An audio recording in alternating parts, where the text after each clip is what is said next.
benar-benar yang benar manusia yang dipuji oleh syarak? Ya. Jawab, sabda Nabi Muhammad sallallahu alaihi wasallam, bermula yang sebenar-benar manusia itu ada tiga.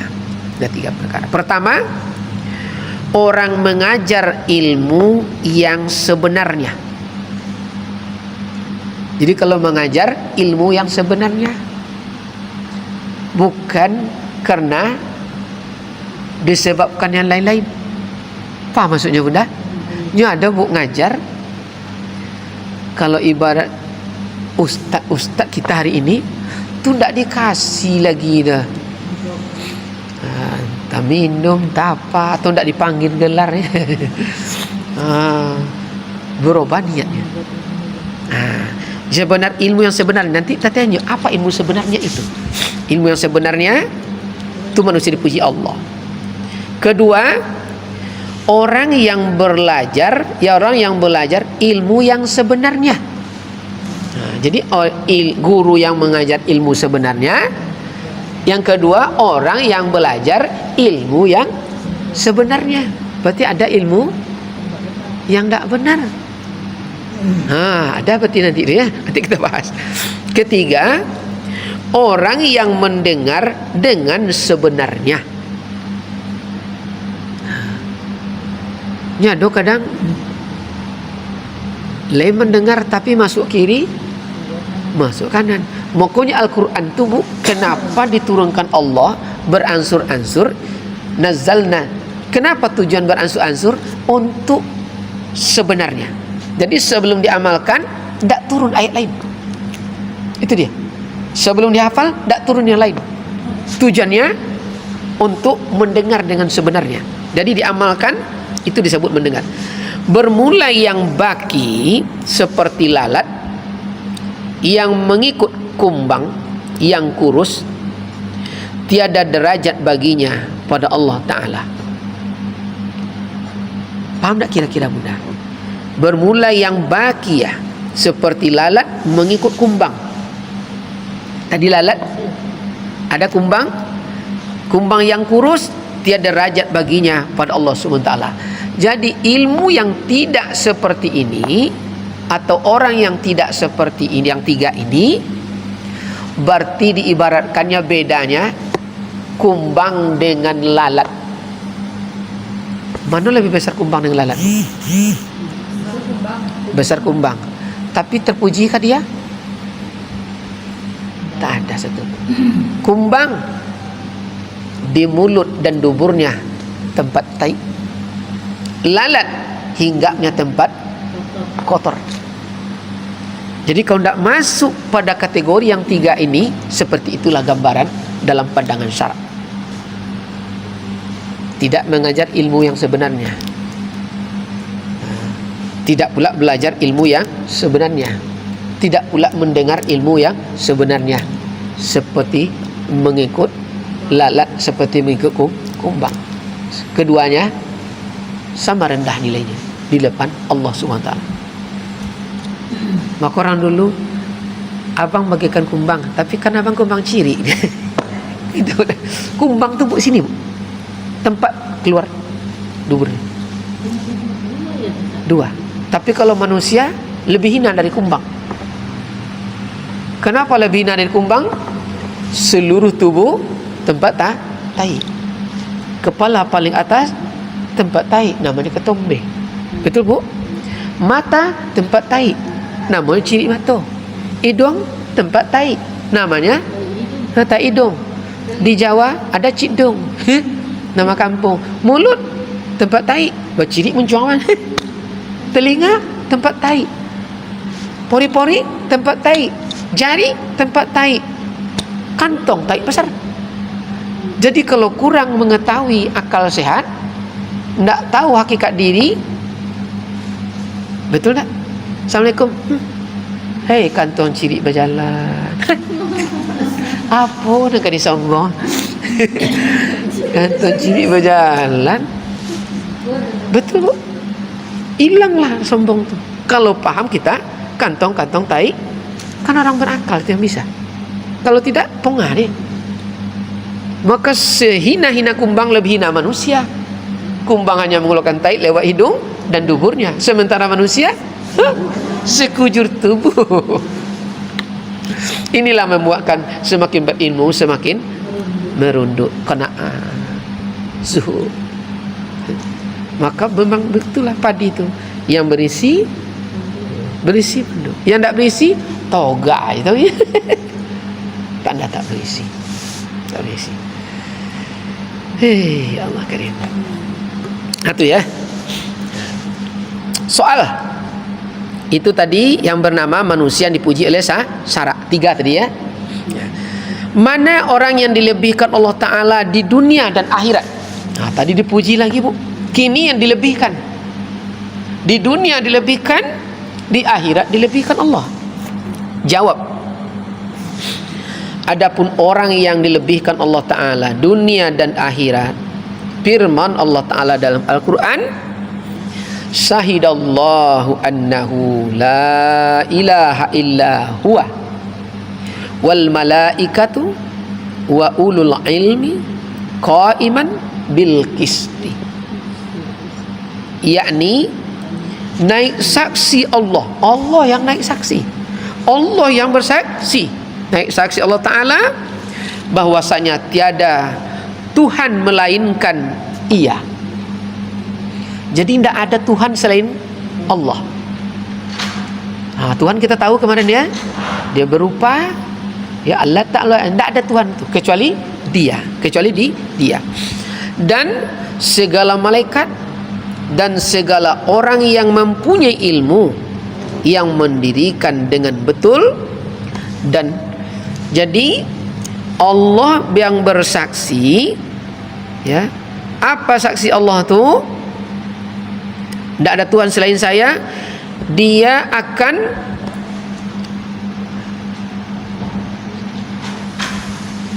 mengangkat derajatnya ya, lebih tinggi daripada derajat malaikat ya. Siapa dia? Orang yang mempunyai ilmu dan mendirikan. Jadi kalau ada ilmu tapi tidak diamalkan, tidak dapatlah kelebihan di dunia dan di akhirat oleh Allah SWT. Jadi orang yang pasti dilebihkan oleh Allah di dunia dan di akhirat itu adalah orang yang berilmu dan mengamalkan ilmunya. Itu maksudnya ayat ini. Jadi kalau kita belajar, kita praktiklah ilmu itu, baik dalam bertutur kata.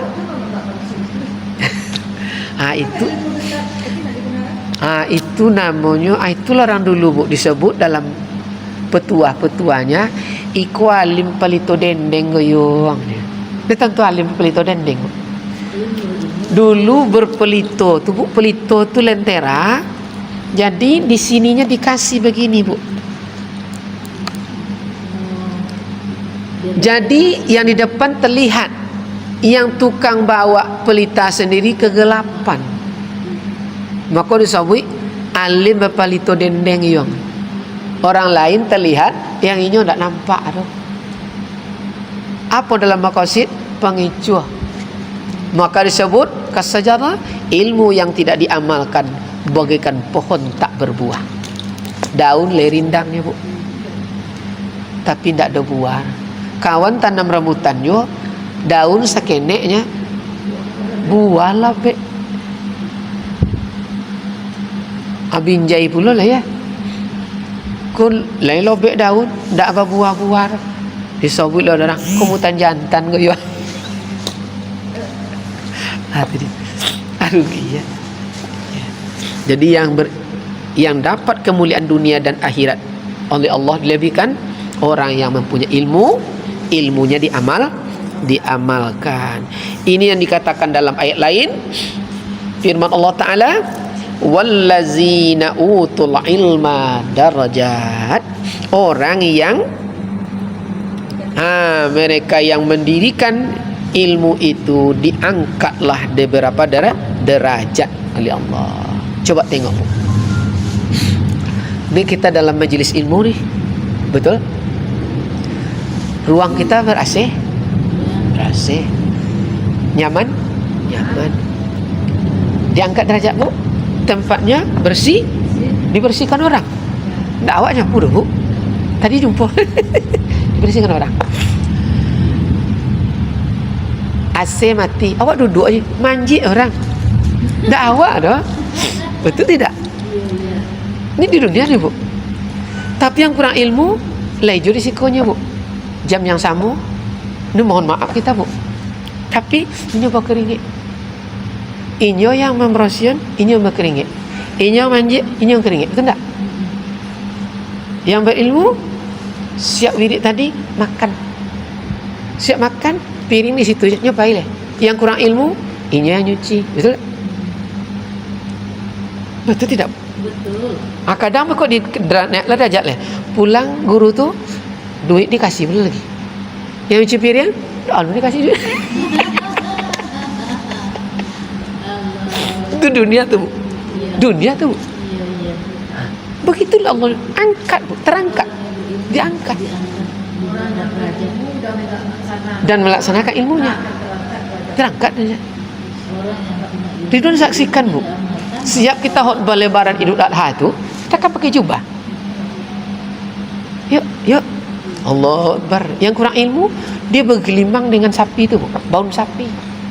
Kita datang, tak buat apa-apa. Disiapkan pisau paling tajam. Ditumbangkan orang, dijaga orang. Kita, la ilaha, selesai. Yang kena darah dia. Yang kita, begitulah ibaratnya. Tu pulang kita lagi. Siap salat zuhur, didangkan nanti tu, Bu. Yang paling lama ke dalam ilmu. Betul tidak? Itu, Bu. Padahal ini ibu yang masak terakhir makan. Itu dia. Dia yang menjaga berhari-hari, makan dia tempat yang tidak. Tak di sini kadang. Begitu dibedakan derajatnya oleh Allah. Alhamdulillah. Makanya ya Allah, hebatnya Allah ini. Hebat, adil Allah. Jadi tidak pernah salah alamat. Jadi jangan takut menebarkan kebaikan setiap saat. Itu dia. Iya, hidup bersama Allah. Allah tu kan berbuat baik terus. Berbuat baik terus Allah tu. Buat aja baik. Tu kerja Allah lagi, aman tu. Ya Allah, tak kita fikirkan. Jadi haram memikirkan kerjaan yang lain. Maka terhindarlah tajassasu, sakwa sangka, praduga, ya. Terhindar sendiri. Ya. Dan lagi sabda Nabi Muhammad sallallahu alaihi wasallam, umatku yang terlebih mulia daripada sisi Allah Ta'ala yaitu orang yang alim. Alim lagi ya. Alim yang sebenar-benar, alim yang sebenarnya terlebih mulia daripada 1000 orang mati syahid. Alim, Bu. Kenapa dia alim? Karena dia punya ilmu. Kalau dia tidak berilmu, tak mungkin jadi orang alim. Alim tu ahli ibadah. Ahli ibadah. Ya. Ada orang alim tapi tak berilmu, ada. Tapi fahuwa raddu, amal ibadah tanpa ilmu nilai tertolak. Makanya zaman Nabi ada sahabat hari-harinya zikir terus. Ya. Sedang zikir. Lalu orang yang alim pada waktu itu tidak berzikir. Nabi kan datang. Dia tidur di dekat pintu masuk. Nabi sini ibaratnya, Bu. Begitu Nabi menoleh, nampaklah si iblis, syaitan, dia ingin mengganggu yang berzikir. Sementara mendekati orang yang alim tadi tak sanggup, pada dia tidur dia, Bu. Merunduk lewat, digodanya nih. Nabi tersenyum. Kan gitu dia. Sahabat lain bertanya, kenapa engkau tersenyum ya Rasulullah kepada orang yang zikir, sementara yang tidur? Karena dia beribadah tak berilmu. Itu orang yang tidur, orang yang alim, orang yang banyak ilmunya. Itu dia. Itu dia. Karena dia mengerti orang yang berilmu. Tak sanggup iblis. Gitu dia bedanya. Itu bedanya. Dan lagi sabda, dan tadi lebih mulia daripada mati syahid 1000 orang mati 1000 daripada melebihi itu daripada orang syahid. Begitulah kualitas orang yang alim. Dan sabda Nabi Muhammad sallallahu alaihi wasallam, dan siapa-siapa yang tiada duka cita mati orang yang alim, maka orang itu munafik. Jadi kalau orang alim yang mati, kalau kita contohkan kemarin siapa kira-kira Pak? Kalau di negara kita ada yang mati, ada Syekh Ali Jabir, betul? Siapa lagi? Zulkarnain. Siapa lagi?